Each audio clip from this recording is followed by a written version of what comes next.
কিন্তু এই সমস্ত ছেলেবেলেদেরকে নিয়ে ফোনে টোনে তোমাদের পদ থাকবে না, কমিটি থাকবে না, এইটা হবে না, ওইটা হবে না, এইটা করতে হইব, ওইটা করতে হইব। আরে ভাই, এখনো তার সুখ কাটিয়ে উঠতে পারেনি, এখনো তার পা ঠিক মতো হাঁটতে পারে না, এখনো স্বামী হারা, এখনো সন্তান হারা, তার সুখ কেটে উঠেনি। 5 আগস্টের পরে এই 31 দফা নিয়ে যে বসেছি, আমি প্রথম এই 31 দফা নিয়ে বালাগঞ্জ থেকে শুরু করে ঘরে ঘরে আমি এই নেতা, এইসব নেতা কর্মীদের নিয়ে, আর আজকে তাদেরকে নিয়ে হুমকি দামকি দেওয়া, লাঠি দেখানো, এইটার জন্য কি রাজনীতি? এইটার জন্য কি রাজনীতি?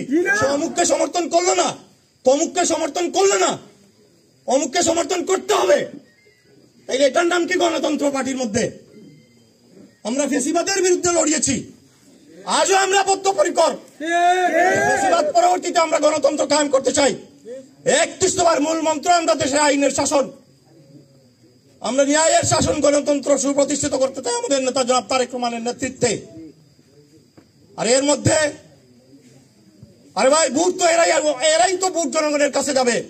এই যুবদল, ছাত্র দলের নেতা কর্মীরা, এরাই তো সাধারণ মানুষকে জাগিয়ে তুলবে, এরাই তো ভোটারদেরকে নিয়ে যাবে, এরাই তো গত ফেব্রুয়ারি থেকে, গত 5 আগস্ট থেকে 1 বছর ধরে দাঁড়ে দাঁড়ে ঘুরছে দলের লিফলেট নিয়ে।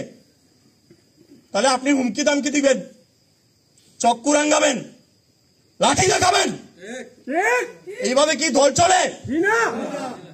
এটা কি হয়?